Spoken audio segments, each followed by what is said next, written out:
So continue. Sieve number 12. So Ribbis is interest. So we cannot do something that it would look like that we are paying interest. One who lends money to another person may not benefit from the borrower's property. Thus, if the borrower pledges collateral for a loan, the lender may not benefit from this collateral unless steps are taken to avoid prohibition of Ribbis, as detailed in this sieve. So now, okay, so I thought we still on the price. No, we switch from to money. Okay, no problem. We did a little review. So the most like straightforward classic example of Ribbis is with money, like interest with money. So here's the situation. We're going to start it now.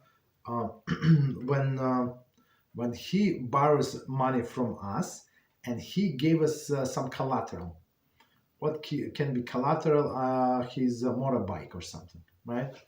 So I'm not allowed to use this motorbike. Even I'm going to take great care. Absolutely not. Okay. Because it looks like in some sense it is like interest. So even I'm not getting like any like financially anything, but it looks like interest. So continue. One who lends money against collateral.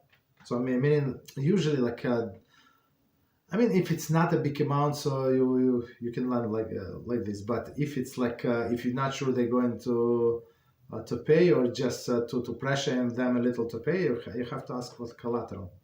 It's not insult. It's nothing. It's like a normal way of doing things. So try to go to bank, right, and ask for a loan.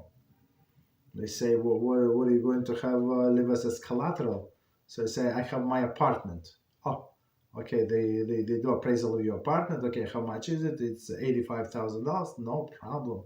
We're going to give you $57,000, let's say. So that they know what they have they have a lien on your apartment. It's something you cannot pay. They're going to take apart. So there is no problem. So they give you money, or right, no problem. Or you give them something else. Okay, fill the place. So okay. So one more time. One who lends money against collateral, whether against the house or a field or a place in a place in a synagogue. Very interesting. And it is agreed that the lender will receive the benefit of the collateral as long as he holds it.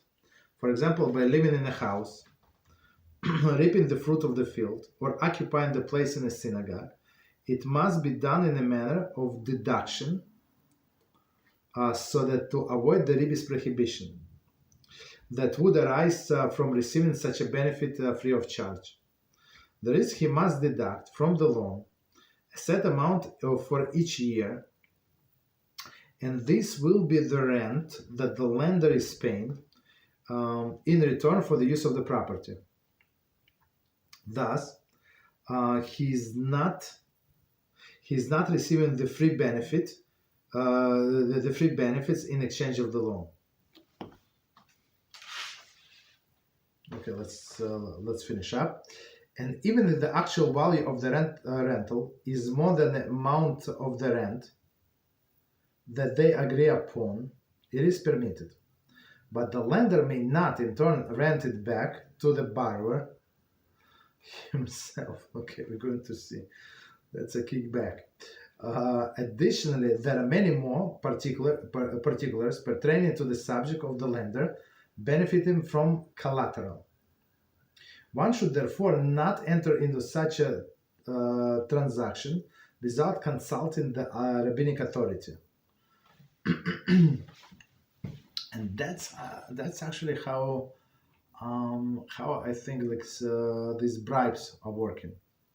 Right? Bribes. What does it mean? That they want to give some official a bribe, and they sell them something cheaper. They sell them a house that costs $3 million for $175,000. Guess what? Right? So it's like you can say, my lucky day, this happened, that happened. No, okay, that's what they did. Okay, so let's do again this commentary and we're going to explain. One who lends money against collateral, whether against the house, field, or a place in a synagogue. So let's see. Sirama 162.5 applies to any type of the goods or merchandise. An explanation of this rule in Kigras Moshe Yerodea, volume 3, Hilchas Ribbis 162.38. Okay, so what does it mean? So this lender takes as a collateral house, meaning the house is going to be like in his possession until the end of the loan, field, or a place in a synagogue. So in olden days, people were selling the good seats were for sale, right? So you would come. So of course the rich people would sit like the best seats. And actually in my synagogue where I go, it's unbelievable. All of the seats were sold. Seats were sold, and there is like a the shield with like a shield tag with a name. All of them were sold. Unbelievable. Now it's like a 10% capacity probably. I'm not sure, like maybe less, unfortunately, but it used to be like very lovely place. Okay, it's very interesting. Okay, so like if you come to the synagogue where there is full so many people, of course you need a place. Okay, so or you pray like next to the door. Maybe somebody did not come. You can take their place, but it's not so simple. 1 second, and it says 1 second 25. In some congregation, one's place in a synagogue purchased and belongs to the buyer. So maybe like, I mean, if he's not there and there is a guest and there is no other place, I think they would allow, but it's not so simple. So okay, so he gave as a collateral his place, house, or a field, and it is agreed that the lender will receive the benefits of the collateral as long as he holds it. So meaning he's going to sit in this seat. He's going to live in the house, right? And he's going to get the prices of the field. So like it's clearly it's Ribbis in interest 100%. It must be done in a manner of deduction, so to avoid the Ribbis prohibition. So deduction meaning what, that every he lent the money for whatever amount. So you lend me money, and I'm going to lend you my field. So meaning what, that you would have to pay me for the rent of the field, right? You would have to pay me for like rent for my house. Okay. So the kickbacks are done. How they're done? They give you discount. Right? That's how it works. So did they give money? No. Right? By why he's living in this apartment building like for 30% rent, right? Compared to other part. Yeah, I don't know. He's a good guy. I don't know. Maybe something happened with the paperwork. We have to change the check. Maybe secretary made a mistake, but he's a good guy. Let him live. Right? There were other reasons. Okay. Okay, so what prohibition of Ribbis? Right, that would arise receiving benefits free of charge. So if it's free of charge, he lend us money and we give him our house to live. So for sure, like it's he's getting some financial benefits, right? He's not paying his own rent, so of course there is he must deduct from the loan a set amount each year. So you have to deduct this rental fee. And this will be the rent that the lender is paying in return for the house of the property. So it's like it's not one deal that is going on, right? Meaning the lending process, but there are two deals. One is lending process and parallel, like I mean it's separate. So that's why I say parallel. This rental property. Okay. Thus, he's not receiving free benefits in exchange of a loan. So that's why that's how we try to eliminate these Ribbis, right? He's paying whatever he's paying for what he got, and even if the actual value of the rental is more, that the amount of the rent that they agree upon, it is permitted. One more time. And even if the actual value of the rental is more than the amount of the rent that they agree upon, it is permitted. So let's see. There is he deducts less than the normal market value of the rent. Okay. So that's from example that I have. So it could be like a normal way of doing business, like discount. So if you like somebody and you would give the person maybe 10%, maybe 15% like break, but that's it, not 50 and not 60. In a sense, so a little less, there is no problem. People do that. But the lender may not, in turn, rent it back to the borrower himself. So why would he do that? We need to see the commentary. So the renter, the guy gave a loan, that, and he rent the house from the borrower, and now he wants to lease this house to the borrower. So what does it mean? 27. Renting the property back to the borrower may be considered actual Ribbis. Okay. Or at the very least have appearance of the Ribbis, since it is now receiving payment directly from the borrower as a result of the loan. So what does it mean? So there is a lender, there is a borrower. So a borrower has a house. He rented to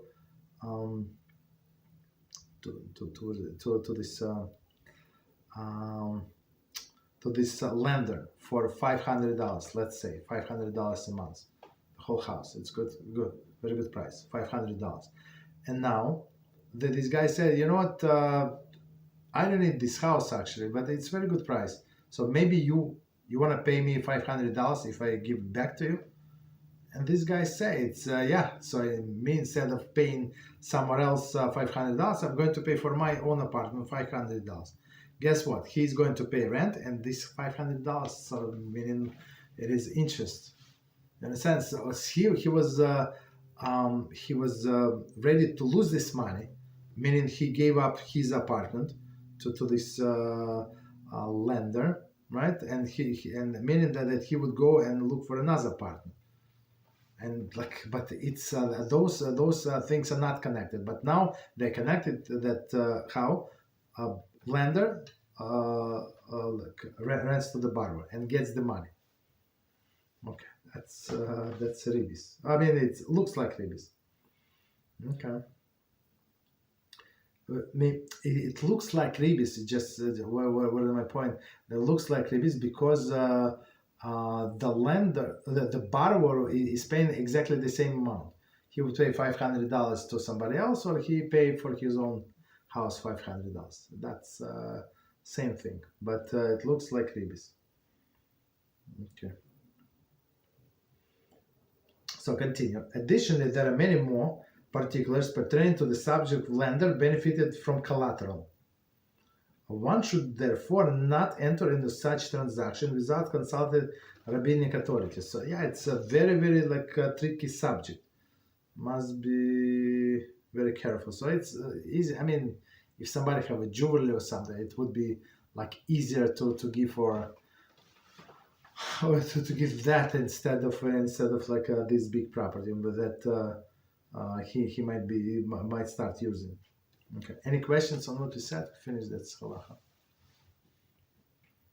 Questions, or it's clear? Okay, no problem. So let's do next one. So number 13. When a person sells an item on credit, he's actually extending loan to the purchaser for the purchase price. This CF discusses whether the seller may charge more for the merchandise when extending credit.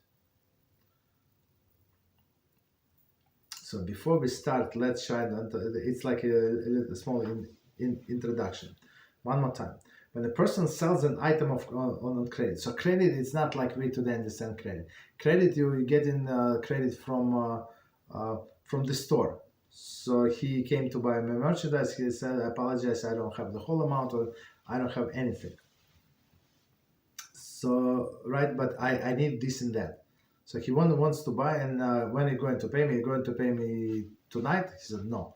When? In 3 months from now. It's like, in 3 months from now, guess what? I don't need it. Okay, so come in 3 months. He said, no, I need it now. So, and he said, look, if I'm going, like, I have to do business. So if you're going to take the merchandise for free, I'm going to freeze this amount of money, and I cannot do business. So I cannot. The money cannot circulate. So what should I do? He said, you know what? I'm going to compensate you. So you doing me a favor. You giving me the loan. I mean, extending credit for such and such amount. I'm going to you can charge me like a greater price. So like because it like today it could be if you want to pay cash, right? You can pay cheaper in some like small stores, or sometimes actually in a gas station. In the gas station where we live, we don't go to those. I mean, but actually it makes sense. If you want to pay, they have two prices: credit price and cash price. So meaning, like, I'm not sure how much this gas company pays, credit company, maybe 3%, 2%. I'm not sure. Like, but for sure. So if they can pass this discount to me, like there is no problem. For example, I would prefer to pay cash, right? It's very interesting. So they say, look, or if you want a credit, if you don't want to pay right now, right? So you're going to pay more, like 2-3%, which is that's what is going on. Okay, so very similar to our situation. An item. So let's start. An item that that has a known market price may not be sold above the market price due to the seller's extended credit. But the item that does not have a known market price, even though it is a buyer, if the buyer were to give the seller the money now, the seller would give him for less. And since he's extending credit, he sells it to him for somewhat more. It is permitted, as long as he does not charge considerably more, as is written Havos das, Yoredeas 173.3, that considerably more is 1/6 or more. To the extent that it is evident to all that he's charging more because of the extended credit. And even if he does not charge considerably more, but explicitly tells him, if you give me money now, it is yours for 10 coins, but if you wish to purchase on credit, give me 11, he is nevertheless prohibited, even though the difference less than 1/6. Similarly, even if none of the above prohibited circumstances were present, for the purchasers to buy the merchandise at the higher price or credit, for the purpose of reselling it immediately to someone who will pay without delay at a loss, right? So that the money should be sometime in his hand. It's also prohibited. Okay, so let's try to see. There are many commentaries. Let me try to understand what it says here. Very interesting halacha, meaning buying on credit, and so in many cases, as we see, it would be forbidden. In some cases, it would be permitted to pay more. So if the guy said there is no problem, pay me in 3 months, and like there is no problem, that's not the case. But the case is the guy wants cash now because he runs the business. Okay, so start. The item that has known market price may not be sold above the market price due to the seller extending credit. So it's very straightforward. For example, if the item that would have been otherwise sold for $5 may not be sold on credit for $6, I mean, today, do we have some like standard price? I don't know what is standard price. Maybe iPhones have standard price, like Apple computers or something. Like they have a price, and even if it's like sometimes it go on sale, it's just I mean, I'm talking about new ones. It's like very insignificant, right? So that would be market price. So if it's known market price, it's stable. You cannot sell for more. Okay.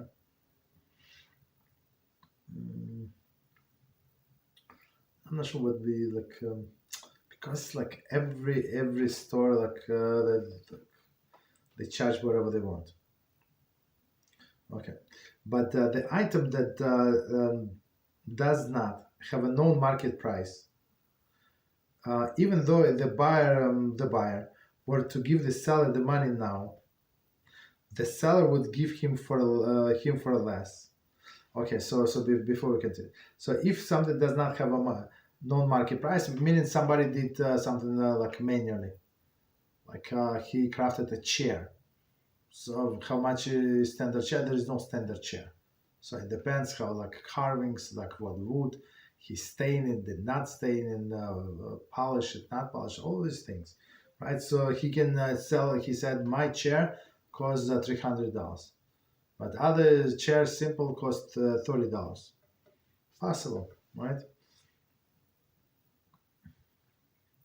So, but okay. So one more time. But the item that does not have a known market price, so our chair, right, or piece of art, even though if the buyer were to give the seller money now, the seller would give him for less. So okay, sometimes they okay, give me this price and that's it. And since he's extended credit, he sells it with him for somewhat more. It is permitted. So meaning because there is no market price. So whatever you did with your own hands, that's your that's your creation. You can charge any money. So you draw the picture and you say this picture is $7 million. Okay, maybe it costs $7 million. Maybe somebody is going to buy, right? Or you say it's $3. Okay, it's like it depends upon you. There is no like a. It's not like somebody calculate how much paint you use, like frame, like it's all irrelevant. Okay. So it is permitted. Somewhat more. It is permitted. So okay, but to charge someone more, it is permitted as long as it does not charge considerably more.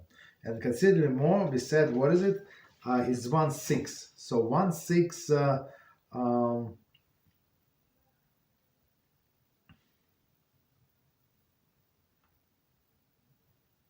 So 1/6 is as we said, it's like 17% or something. Okay. And an example, I apologize, I read the wrong example. I'm not sure what happened to me. So it says, so for example, $5 and then $6. So it's more than 17%. Okay. And just one second. Okay, no, we're good. Continue. So he can charge like a little more, to the extent that it is evident to all that he's charging more because of the extended credit. Right, once as long as that does not charge more, to the extent that like so a little more. So it's your personal chair that you did. You can sell for 300. You can sell for 300 to 250. It's like it's your own business. So if somebody said I'm paying cash, yes, okay, you're paying cash. That's what I need. I need cash right now. So I'm going to give you a discount 250. Okay, somebody's not paying cash. Okay, that's 300. Let's say. Well, maybe not 300. It's too much. Maybe 270, 285. Okay, let's put it this. Okay. So in this case, it's not like clear to everybody like that you pay more because of the credit. Maybe like since there is no standard price, so you charge a little more. And even if he does not charge considerably more, right? Like more than 16%. But explicitly tells him, if you give me money now, it is yours for 10 coins. But if you wish to purchase on credit, give me 11. So now, when he's saying because of the credit is going to be like that, so it's not allowed. It is nevertheless prohibited, even though the difference is less than 1/6. So it's not about the difference, it's about his intention to charge more. So in some sense, it's an interest.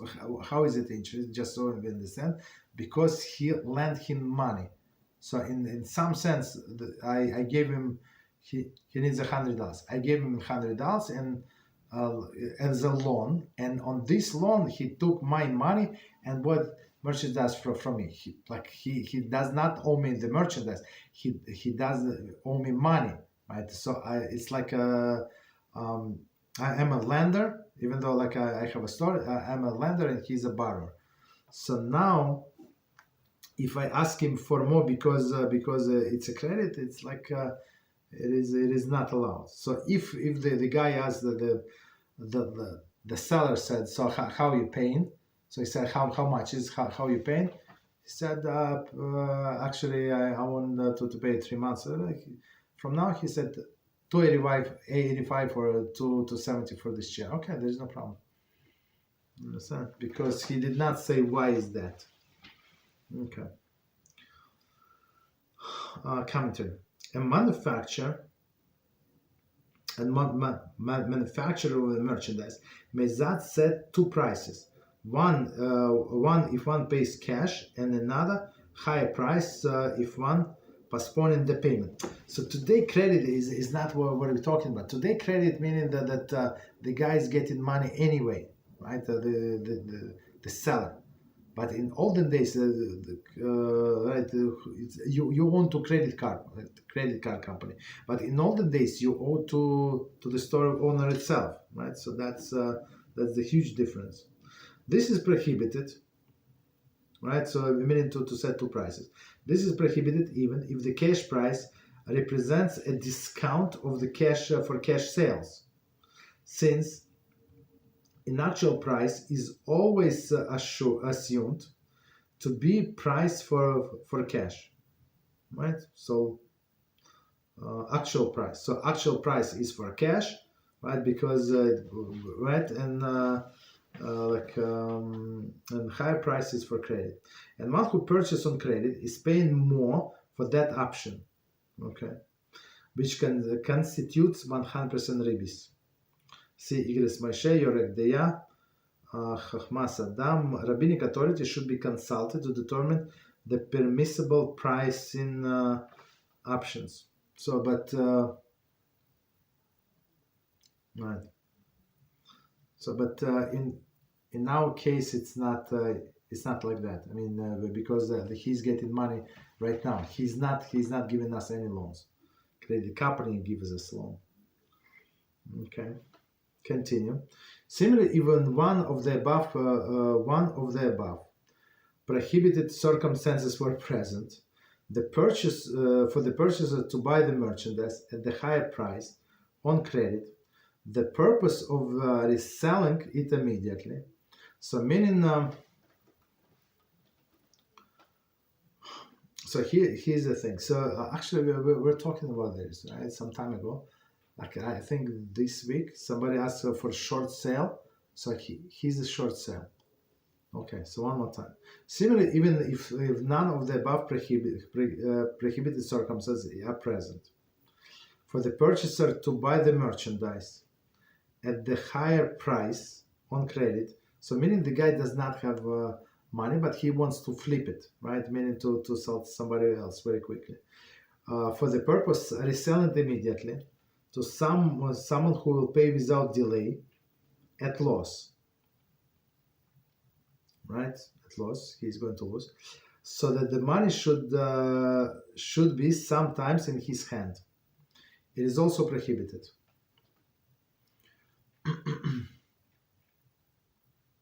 So what is going on? I think I understand, but it's a huge commentary. So meaning the guy needs money. and he buys, he takes on credit something from the store. That's the way I understand, but we're going to see from the store, and he sells someone because he cannot, for whatever reason, nobody is going to give them money, like give him a loan, but let's say, but if he says he has this owner of the store, can you sell me this on credit for 3 months? Say no problem. So let's say it's $100, and he takes this item and he sells somebody for $90. Why? Because he needs money immediately. He needs cash. So in the only way for this guy to get cash is like take some merchandise from the store on credit and then sell it. Right. So the money should be sometime in his hand. It is also prohibited. So let's see the commentary. That's how I understand the situation. Okay. 31 commentary. For example, Reuven, who was in need of cash, offered to pay Siman for some merchandise higher price of $100 and pay him the next month. Okay, so he needs cash. Okay, so he said, I'm going to pay you for this $100, but on credit. Credit again from the store. Siman gives him merchandise at agreed upon price.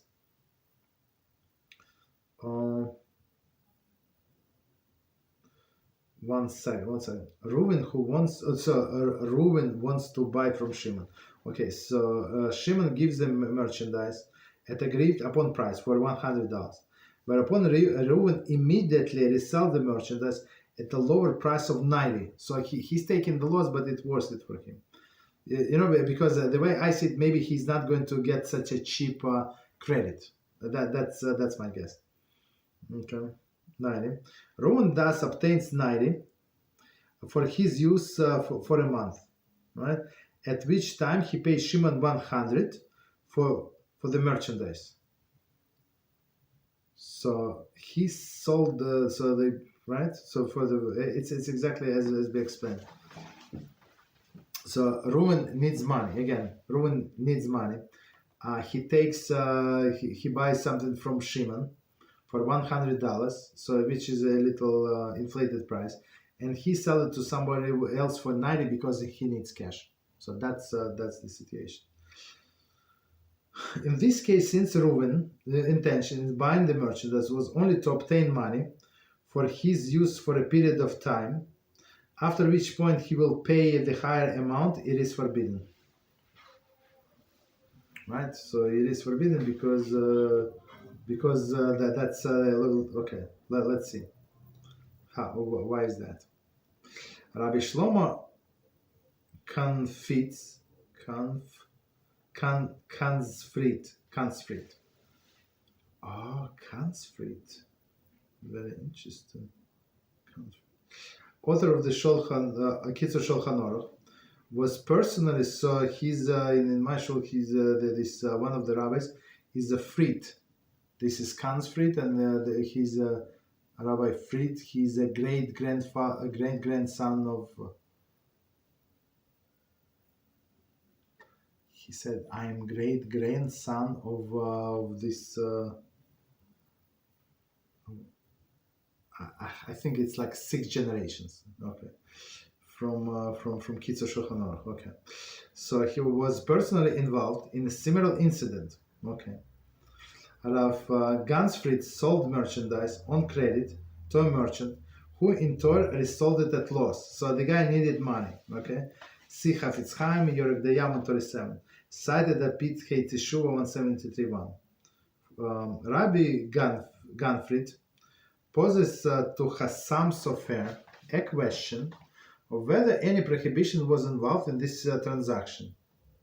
And in that case, HaSam Sofer. So meaning that, so you like many times, even you're big Talmid Chacham, it's better to go to somebody else. I mean, HaSam Sofer was huge, right? Because many times we are biased. Like to help somebody, there is no problem, but in our personal situation, of course, like if you got fear in person, but still, it's better to go to someone else and let them pass.